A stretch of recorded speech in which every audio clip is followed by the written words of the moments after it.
శ్రీమతి తులవమ్మ గారు, ఇంకా కార్యక్రమంలో పాల్పంచుకుంటున్న గౌరవ సీనియర్ నాయకులందరికీ పేరు పేరున మాజీ కార్పొరేటర్లు ఉన్నారు, రాష్ట్ర నాయకులు ఉన్నారు, అట్లాగే జిల్లా స్థాయి నాయకులు ఉన్నారు. పేరు పేరున అందరికీ, పత్రికా మిత్రులకి పేరు పేరున అందరికీ 135వ డాక్టర్ బాబాసాహెబ్ అంబేద్కర్ జయంతి శుభాకాంక్షలు తెలియజేసుకుంటూ, పెద్దలు చాలా విషయాలు చెప్పారు. నేను క్లుప్తంగా 4 విషయాలు మాత్రమే ముందు చెప్పాలనుకున్నాను. ఒకటి, మహాకవి శ్రీశ్రీ అన్నట్టుగా పోరాడితే పోయేదేమీ లేదు బానిస సంఖ్యలు తప్ప అని చెప్పి మహాకవి శ్రీశ్రీ గారు ఒక సందర్భంలో అన్నమాట. ఇవాళ నిజంగా కూడా తెలంగాణలో అది నిజమైంది. 2023 డిసెంబర్ 7 నాడు అధికారంలోకి వచ్చిన కాంగ్రెస్ పార్టీ 2024 ఏప్రిల్ 14 నాడు బాబాసాహెబ్ అంబేద్కర్ గారిని బందీ చేసి పెట్టింది. 125 అడుగుల ఎత్తులో ప్రపంచంలోనే అతిపెద్దదైన బాబాసాహెబ్ అంబేద్కర్ విగ్రహాన్ని కేసీఆర్ గారు నిర్మాణం చేశారన్న కోపంతో ఆ మహానుభావుడిని సంఖ్యలలో 2024 ఏప్రిల్ 14 నాడు అక్కడికి ఎవరిని పోనీయకుండా బంధించి పెట్టింది కాంగ్రెస్. 2025లో కూడా అదే అక్కస్తో ఇది కేసీఆర్ కట్టిన విగ్రహం, ఇది కేసీఆర్ ఆనవాళ్ళు అనే ఉద్దేశంతో బాబాసాహెబ్ లాంటి మహానుభావుడిని మళ్ళీ బంధించి మళ్ళీ అవమానించింది కాంగ్రెస్ ప్రభుత్వం, రేవంత్ రెడ్డి ప్రభుత్వం. అందుకే మొన్న విద్యార్థి విభాగం ఇక్కడ మా గెల్లు శ్రీనివాస్ గారి నాయకత్వంలో ఒక 15 రోజుల కింద ఇదే భవన్లో మీటింగ్ జరిగితే ఆ రోజు మేము నిర్ణయం తీసుకున్నాం. మరి 4 నుంచి 14 వరకు మా విద్యార్థులు మూసీ పోరుబాట పేరిట కథం దొక్కబోతా ఉన్నారు. మూసీ తీరంలో జరుగుతున్న అన్యాయాన్ని, దమనకాండను వ్యతిరేకిస్తూ ఏప్రిల్ 14 బాబాసాహెబ్ జయంతి నాడు ఈ కార్యక్రమం ముగుస్తుంది. ఒకవేళ మీరు కనుక ఈసారి ఏప్రిల్ 14 నాడు బాబాసాహెబ్ను మళ్ళొక్కసారి గత 2 సంవత్సరాలు చేసినట్టే ఈ సంవత్సరం కూడా బందీ చేసి పెడితే మేమే వస్తాం, వందలాదిగా వేలాదిగా వచ్చి ఆ సంఖ్యలు బద్దలు కొడతామని చెప్పి ఆ రోజు చేసిన హెచ్చరిక ఇవాళ ఫలించి సచ్చినట్టు ఇవాళ రాష్ట్ర ప్రభుత్వం అక్కడ ఏర్పాట్లు చేసింది. ఈ మాట ఎందుకు చెప్తా ఉన్నా అంటే, నిజంగానే పోరాడితే పోయేది ఏమీ లేదు. ఇట్లాంటి మూర్ఖ ప్రభుత్వాలకు, ఇట్లాంటి అరాచక ప్రభుత్వాలకు, ఇట్లాంటి పెత్తందారి పోకడలకు, ఇట్లాంటి నియంతృత్వ ఆలోచనలు ఉండే ముఖ్యమంత్రులకు బుద్ధి వస్తుంది, ప్రజలకు భయపడతారు తప్ప ఇంకోటి కానే కాదు. ఇది నేర్పింది మనకెవరో కాదు, డాక్టర్ బాబాసాహెబే. ఆయన చెప్పిన మాట, బోధించు, సమీకరించు, పోరాడు.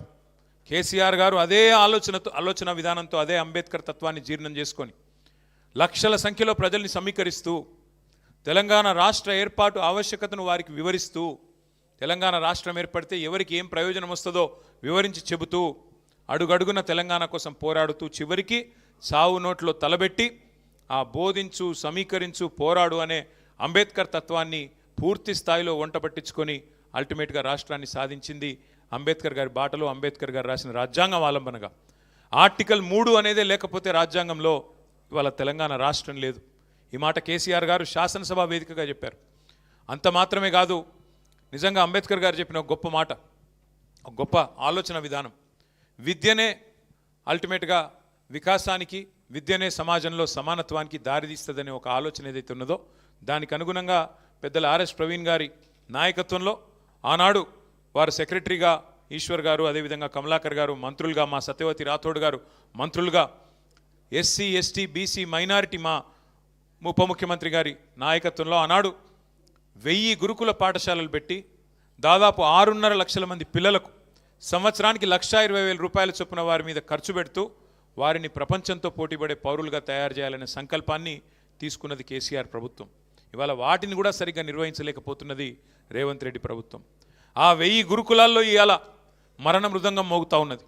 130 మంది పైచిలకు పిల్లలు ఇప్పటికి విషాహారం వల్ల, బలవన్ మరణాల వల్ల ఆత్మహత్యలు చేసుకునే ఒక దౌర్భాగ్యపు పరిస్థితి వల్ల మన తెలంగాణ రాష్ట్రంలో ఉన్న మాట నేను మీకు గుర్తు చేస్తూ ఉన్నా. అట్లాగే ఇంకొక మాట కూడా ఈ సందర్భంగా మీకు గుర్తు చేయాలి.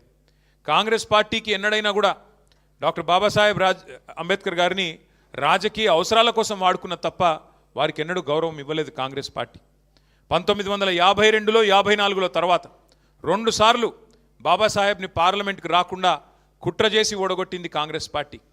అట్లాగే డాక్టర్ బాబాసాహెబ్ ఆనాడు హిందూ కోడ్ బిల్ని మొత్తం మహిళలకి సమానత్వాన్ని, మహిళలకు జరుగుతున్న అన్యాయాన్ని, వివక్ష పట్ల పూర్తి స్థాయి వారికి హక్కులు కల్పిస్తూ బిల్లు తీసుకొస్తే ఆ బిల్లును ఆ రోజు పార్లమెంటుకు రానియకుండా ఆనాటి కాంగ్రెస్ ప్రభుత్వం మరి కుట్ర చేస్తే చివరికి మంత్రి పదవికి కూడా నిరసనగా రాజీనామా చేసిన నాయకుడు, మహిళల పట్ల అంకిత భావాన్ని ఆనాడే తన రాజీనామాతో ప్రకటించిన నాయకుడు డాక్టర్ బాబాసాహెబ్ అంబేద్కర్. కాంగ్రెస్ ప్రభుత్వం ఉన్నంత కాలం భారతదేశంలో అటు నెహ్రూ గారు, తర్వాత ఇందిరాగాంధీ గారు, ఆ తర్వాత రాజీవ్ గాంధీ గారు బాబాసాహెబ్కు భారతరత్న మాత్రం ఇవ్వలేదు. చివరికి కాంగ్రెసేతర ప్రభుత్వం వస్తేనే బాబాసాహెబ్ కూడా భారతరత్న వచ్చింది. భారతరత్న చాలా దూరం, ఆఖరికి పార్లమెంట్ సెంట్రల్ హాల్లో కూడా బాబాసాహెబ్కి ఒక ఫోటో కూడా పెట్టలేదు కాంగ్రెస్ ప్రభుత్వం. అది వారికి మరి బాబాసాహెబ్ మీద ఉన్న గౌరవం. ఇవాళ మాట్లాడుతున్నారు పెద్ద పెద్ద మాటలు. ఇంతకుముందు మా ఈశ్వర్ గారు కరెక్ట్గా అడిగినారు. ఆ బాబాసాహెబ్ పేరును రాజకీయంగా వాడుకోవడం కోసం కేసీఆర్ గారు దళిత బంధు పెట్టి 10 లక్షలు ఇస్తే మేము 12 లక్షలు ఇస్తామని చెప్పి ఆ స్కీమ్కు అంబేద్కర్ అభయాస్తం అని పేరు పెట్టినారు.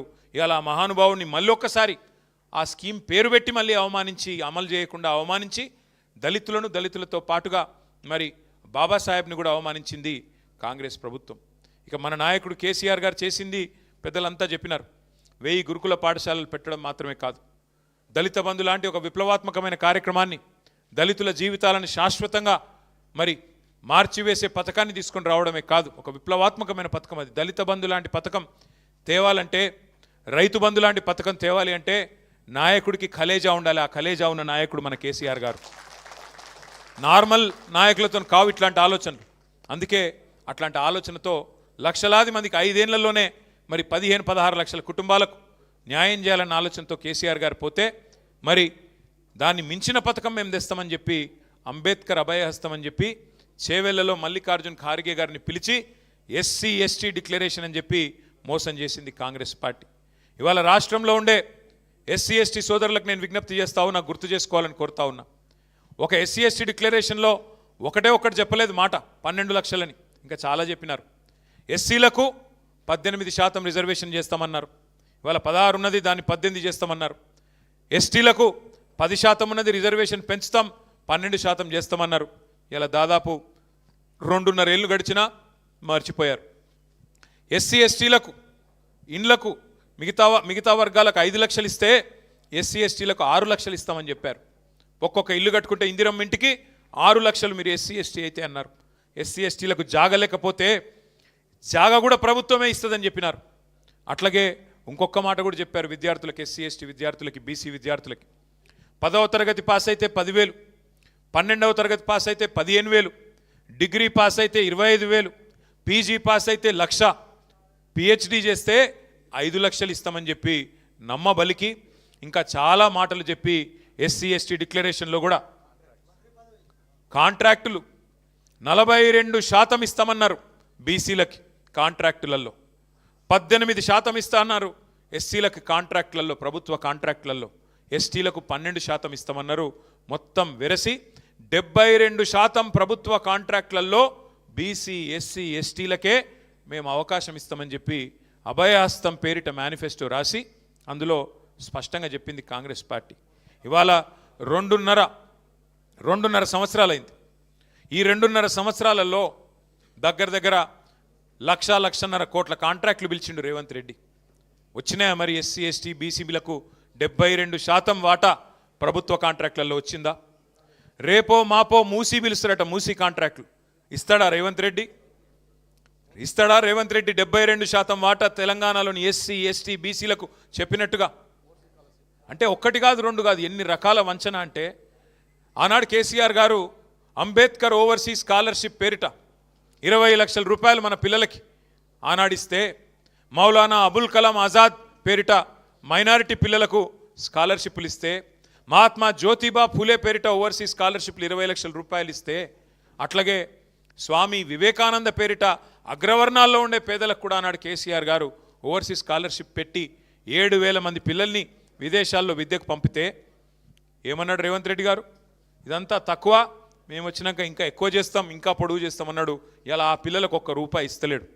వాళ్ళందరినీ ఇవాళ ఎక్కడో విదేశాల్లో వాళ్ళ విద్య మధ్యలోనే అటకాయించిపోయే విధంగా ఇవాళ వాళ్ళందరి పూర్తి స్థాయిలో అన్యాయం చేస్తూ ఉన్నది రేవంత్ రెడ్డి ప్రభుత్వం.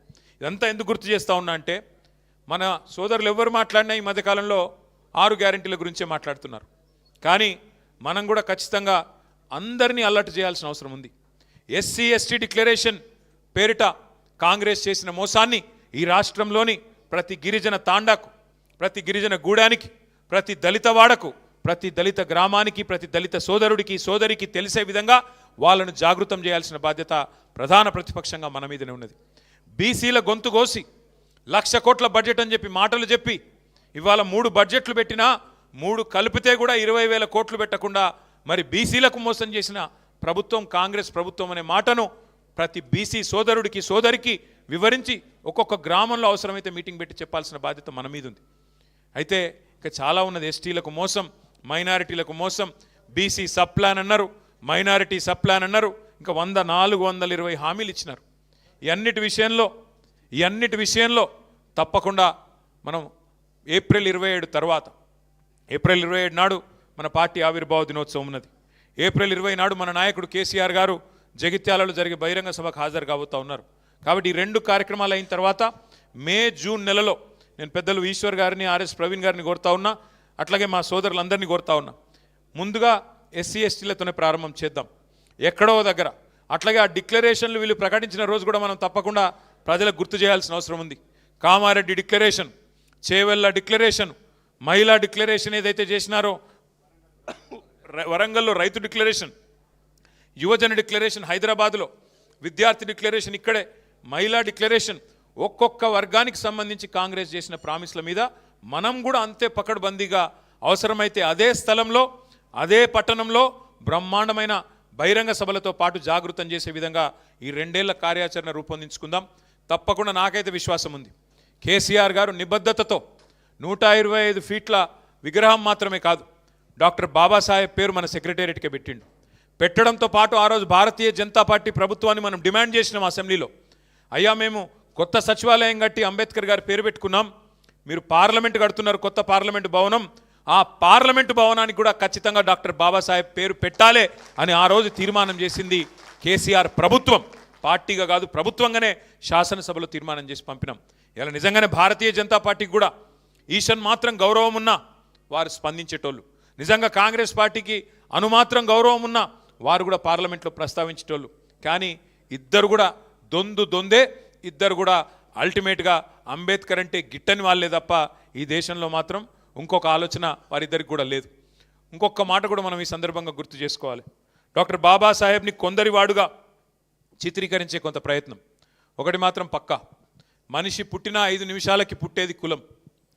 నువ్వు ఏ కులంలో పుడతావు నీకు తెలియదు. పుట్టిన 5 నిమిషాలకి నువ్వు ఫలానా కులం, ఫలానా మతం, ఫలానా దేశం అని ఫలానా రాష్ట్రం 5 నిమిషాల తర్వాత ఖరారైతుంది.